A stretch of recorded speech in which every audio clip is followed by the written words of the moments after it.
Hi there! Welcome to Matuto with Teacher Brian. Hi po, ay papasok. Kasi nakapag-share ang tawag natin, Ang number naman sa baba, Harry Potter. Yan. Tapi, merong paalala. meron kasi iba't ibang uri ng number.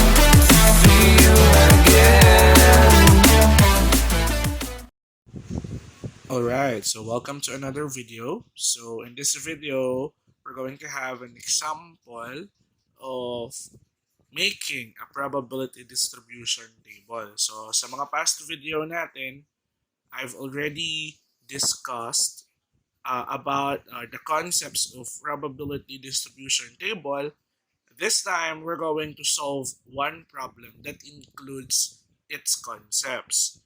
So in this particular example, gagamitin na natin yung paggawa ng tree diagram as well as pag-identify ng mga random variables. So, if you're ready, then let's start.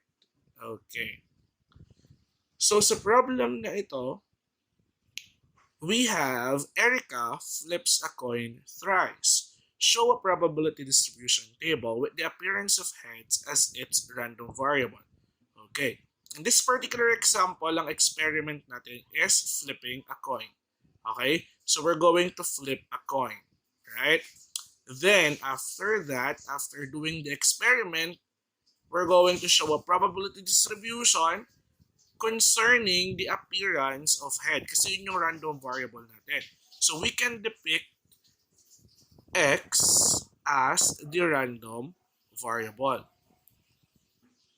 Okay. So, since we already have now x as the random variable, which is the appearance of head. Okay, the appearance of head. Right, so we have now the appearance of head there. So we can now say that x is the random variable. Then we're going to flip it thrice. We all know that flipping a coin has two possible outcomes. The possible outcomes might be head and tails or tail. Okay. Now, since we're going to flip it thrice, so we're going to have a table. We will be needing a tree diagram here. So the tree diagram should include the first flip, then the second flip, then we have the third flip. Then, of course, we're going to list the outcomes. Okay, we already know that during the first flip, we could have a result of head or tails, right? Now, for the second flip, alam din naman natin na kahit na head ang makuha mo sa unang flip, mayroon pa rin dalawang outcome na pwedeng, or outcomes na pwedeng maging resulta. So, kahit head yung lumabas sa first flip mo, we could still have two possible outcomes, head or tails. Then this goes same around with the third flip. So sa third flip, we also have head, tails. Then we have head, tails again. Another head, tails here. And then another head, tail here. Alright. So now, we can now list the possible outcomes since we already have the outcomes of the three consecutive flips of the coin. So we have now the outcomes. So for the first outcome, we have triple H. For the second outcome, we have H, H, T. Alright. H, H, T. Then for the third outcome, we have H, T, H. We have H, T, H. Then we have H, T, T. Alright. So we have H, T, and T. And then for the fifth outcome, we have tails, head, and head. So we have tails, head, and head. Then we have tails, head, and tails. Tails, head, and tails. Then we have tails, tails, head. Tails, tails, head. And then we have the triple tails. Okay. Now, saan makikita yung random variable? Kasi yun yung concern natin dito sa ating example na ito. So maglalagay ka pa ng isang column, or you would like to have another column for the random variable. Kasi ang concern natin is appearance of head. So how many times does the head appear in each outcome? So how many times ba dito sa first? We have 3. Ilang beses lumitaw yung heads dito? Dalawa. How about here? Dalawa again. Then we have here again, 1. Here we have 2 in this outcome. And then we have 1 here. And then we have 1 here. And then we have none. Right. So this would be our tree diagram. Okay? This will be the basis of our probability distribution table. Alright. So in making a random probability distribution table, so we're going to have another table. Okay, we're going to make another table consisting of this element. The first element is the random variable x. But in writing the random variable, kasi dito, nakita niyo dito, so ang dami niyang numbers, right? So, i-rewrite natin siya without repetition. So, for example, we have 0, so we're going to write 0 there. And then we have 1, alright? So, we have 3 ones here. Ibig sabihin, 3 beses sa mga outcomes, lumabas na isang beses lang si H. Okay? So, i-rewrite lang natin yun as 1. And then, we have 2. And then, we have 3. Okay, so nire-write lang natin siya without repetition. Now, remember, nagagamitin natin siya or kukunin natin kung ilang beses siya lumabas mamaya in order to get the probability. So, dito natin siya ilalagay. So, outcomes. Okay. So, how many times 0 appeared here? Once lang. Okay, very good. How about 1? Thrice. How about 2? We have thrice then. Okay? And then we have 3. We have only once. Okay. Importante itong outcomes na to kasi kukunin din natin yung total yan. Siyempre, 8 yan. Kagaya nito, 8 yan. 8 outcomes. So that is our sample space. That is the sample space. Para saan si sample space? Kasi yung susunod nating column would be the probability na or the P of X. The probability. So anong meron kay probability? So si probability para makuha natin is outcomes divided by the sample space. So, paano natin gagawin yon?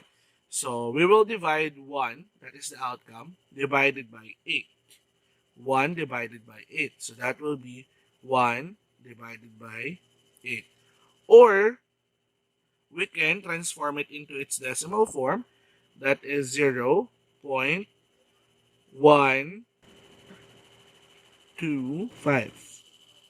Okay. So, we have 1 over 8 or 0.125. Alright. Okay. Then, we are going to divide 3 by 8. So, 3 divided by 8 or that is 0.375. Okay? So, this goes with here. 3 over 8 or 0.375. Alright? Next, we also have this. 1 over 8, which is 0.125. Now, we already have this table. So, meron na tayong table na ganito. I-rewrite na natin siya sa final form niya. Alright? So, what is the final form? The final form would be, of course, the probability distribution table. Kasi sa probability distribution table, wala itong outcomes. So, hindi natin yan ilalagay. So, nilagay lang natin siya dyan para mas maging madali yung pag-compute natin. So, ang lilitaw lang sa inyong table ay X and P of X or the probability. So, 0, 1, 2, and 3. Okay. Then, we have Ang partner ni 0 ay si 0.125. Then si 1, si 0.375. Then we have 0.375 again. And then we have 0.125. Alright, now we have our probability distribution table. Now, if you want to check kung tama yung ating probability distribution table, so ito yung probability distribution table natin. That will be our probability distribution table for the appearance of heads. Now, if you wanna check kung tama yan, dapat mapatunayan natin na this is a discrete probability distribution. So, meron tayong dalawang property na i-check. Okay?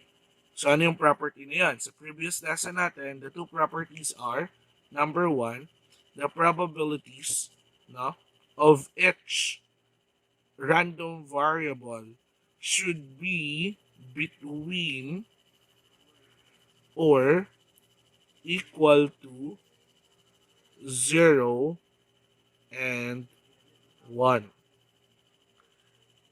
And the second property is the probability sum, where the sum of the probability should be equal to 1. So, check natin yon. Lahat ba, tingnan natin yung property number 1, lahat ba dito sa mga probability na nakuha natin ay between or equal to 0 and 1? Yes, decimal sila lahat na less than 1, no? And greater than 0. So, tama. Na-check natin to. Okay, yan. Now, yung sum ba nitong lahat ng probability na ito ay equal to 1? So, let's check. Okay?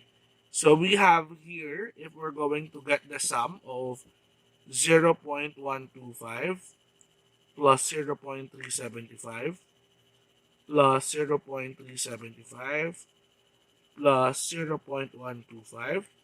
So, we will get, check natin, okay? So, pwede kayong mag-calculator, yes. Ito na yung panahon ninyo para mag-calculate. So, we have 0.125 plus 0.375 plus 0.375 plus 0.125. That would be equal to 1. Alright. So, we can say now that that is equal to 1. Therefore, we satisfied the second property. Therefore, we can say that this table is a discrete probability distribution table. Alright, so go to the next video for the next example.